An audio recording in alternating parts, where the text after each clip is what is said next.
Alright, here we go. So, we've got a wee test with a slinky here, the spring. Before we get to that, I've just got a couple of things we want to say in regards to the last video, which is again as predicted with the water and no displacement of the liquid and the gas. We've got people coming in and asking for special pleading circumstances, like a magic acceleration that accelerates the bottle, the gas and the liquid all at the same time. There would have to be some sort of tractor beam, and if I use their language, this tractor beam would have to attach to every molecule of every component and accelerate it at the same rate, which is absolutely ridiculous. But it was predicted that they would come back with that. So I realise that probably doesn't make much sense. So let's have a look at the video he's talking about in question. Thank you. Thank you for giving us that video, because I have no fucking idea what he's talking about. What he said sounds like something that made no sense. Because it sounds like a high school science lab project, maybe middle school science lab project, that has completely different results if you do it correctly.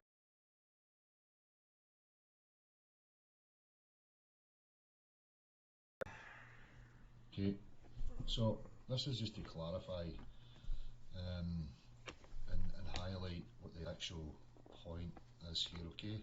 I'm going to try and make it as simple as I can for you. So whether you claim electrostatics, gravity, magnetism or density as being the cause of the downward vector, and objects appearing to fall towards the earth, and every one of these, they appear to fall towards the earth. It's not that they do fall toward the earth, because if you just do this, that didn't just fall down toward the earth, did it? Come on. Claims every time these too. Claims are claiming that when I let go of this bottle, it's the bottle and its contents that are going towards the earth, which implies that there's an acceleration at play. Yes, Del, a measured one at 9.8 metres per second squared. A demonstrable acceleration. They're all claiming that there's something that's making this go towards the earth. Okay? My problem is that in every example of acceleration, right, regardless of whether you use it centrifugal, where you spin it, you get a movement of the water displacing from the air to the outer reaches in a rotation, or if I move it linearly and I accelerate it in any direction at all, you get a push of the liquid towards the back.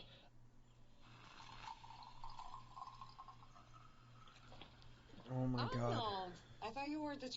And the air moves towards the front in the direction of the acceleration.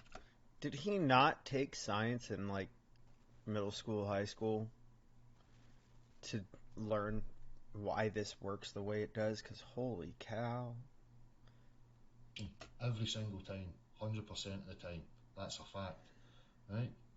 Yeah. That's called inertia, Del. You, Del, are accelerating the bottle in this instance. Yes. And the contents inside it continue at that rate until something stops it, which in this case is the bottle itself. Which is why you wear a seatbelt in a vehicle and you're in a seat, because when you're moving the car forward, you would just stay where you were if you weren't holding onto the steering wheel or having the chair behind you pulling you with the vehicle. Or the fact that your feet are on the floorboards of the same vehicle moving. And if you do that, like stand up on a bus or a train, you need to hold on to something, or you need to balance correctly to offset the fact that you do the same motion, right? And when you stop, you come forward. That's why the seatbelt stops you. That's why holding on to something stops you. That's why bracing correctly for the correct balance to counteract that stops you. This is very basic. How it doesn't make sense. And frames of reference don't change what's happening. They just explain what's going on from a different perspective. Gravity is not dependent on frames of reference. Not looking too good, that explanation, is it, Del? Anyhow, postulating, we've got a slinky here. So what I want to show you an example of, right, if we let it go, Marty, you take an end, and we both stretch the slinky. Be prepared here for a colossal failure of classroom physics. And they were just slagging off learning in school as well. I mean, that has to be what happens because he's clearly demonstrated already that through the review of the previous episode he was referencing, or video that he was referencing, that he doesn't understand high school, middle school science lab projects. Oops. We both stretched the slinky, and we both let it go at the same time. 1, 2, 3, go. You can see that the centre point stays where it is, and the two ends that have, and we're going to use the language here loosely, the two ends that had force applied to them are the ends that come back to the middle. Yes, you have put work in by stretching that spring. And that energy is transferred to the elastic store in the slinky. Yes. When you both let it go, that elastic potential energy is transferred into kinetic, sound, and a little bit of heat energy. Now, if I do it again... that's how it works. With just one side. Right, we'll show this again. Aye. I'll let go in the 3, you went 3, and then let go. Right, so 1, 2, 3, go. You can see that it meets in the middle. So by applying force at each end, we create the stretch. So when we put the force on the ends, it's the ends that come back to the centre point. Okay, and what does that prove exactly, Del? Now, if I do it again, so now I'm just applying a force to one side. Oh my god. How's this guy really just not understand the basics at all? I legitimately can't fathom assuming you have a grasp and understanding of what you're going to discuss without having an understanding, even just superficially, of the very basics of this. The very basis being how energy works, like the basic laws of energy, right? You stretch out the spring that wants to come together because it's a spring, then you create static energy that once it's able to come back together again, converts the static energy that's being stored by just the tension there in these coils as it's wrapped around. So as you uncoil it, stretch those coils, you create tension, which is static energy, until it's released. Once it's released and it's moving, it becomes kinetic energy. Static is stationary, so obvious, right? How does he not understand this very basic thing? And like, not only that, but the end that is heavier is going to stay still while the end that is lighter is going to be pulled to it. The end that is heavier is going to stay still while the end that is lighter will be pulled to it. If you continue holding on to one end that you're stretching out, it'll reach a point where you're just dragging the slinky. If you let go of your end, the other end at the far side is going to stay stationary because all of the tension that you've created through your pulling has been released. So now it's going to recoil back to where it goes. That's how that works. If you stretch it both ends at once and you let go at the same time, then both ends have the same static energy and tension, and you've released that tension, so both ends move together toward each other because they're equal. Like, this is incredibly basic. And if I take it to its point where it's starting to move the whole thing, like just there. Yep. And then you reach a point where yep. And now the side that I've applied the force to, when it's let go, that end stays still. And the end that the force applied to is the end that moves back to there. So if Marty does it the other direction.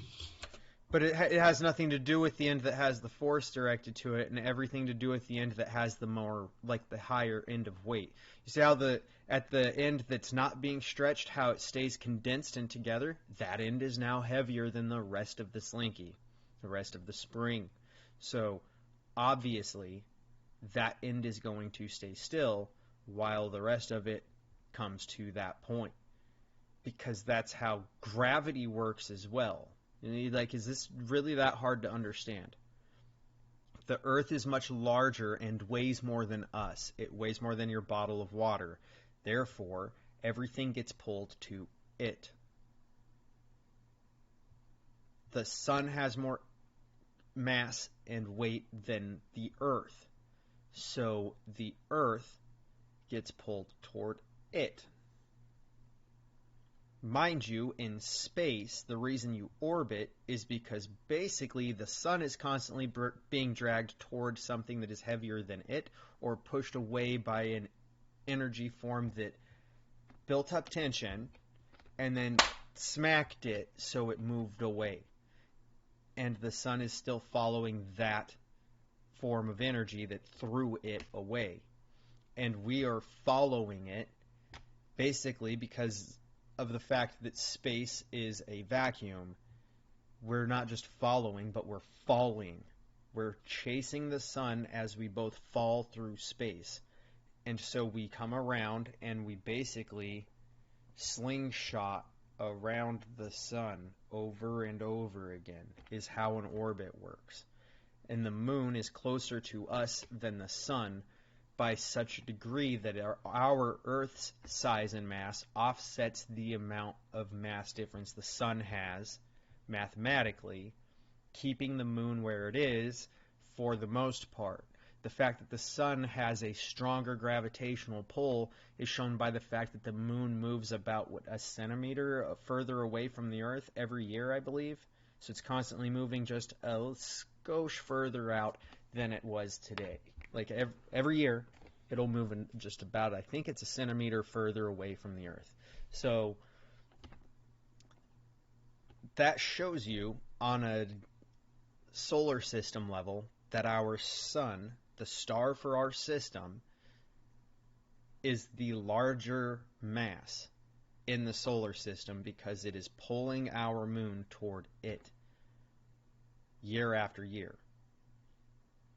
Not Jupiter, not the Earth, not Mars or Venus or any other planet, not another galaxy far, far away, the sun. The moon moves closer to the sun. It's getting dragged slightly further away from the Earth every year. Models are claiming that the force is being applied here. Because it is. They're saying gravity is the thing that's pulling this thing towards the Earth. Because it is. Look, see how as you get further up, the coils get further apart, and as you get further down, the coils are closer together. Like, see how the coils down here start to blur as if into one solid mass of Slinky again, and then down here at the very bottom, you've got a little portion of it that is solid mass. That would mean that it is pulling down, and it is not pulling up, because the further you go, the more spread the coils become. So, as we just demonstrated, if this is the end that's having the force applied to it, when I let this go, just as we see in the other example, this end is the end that should come back. Yes, he is about to do this.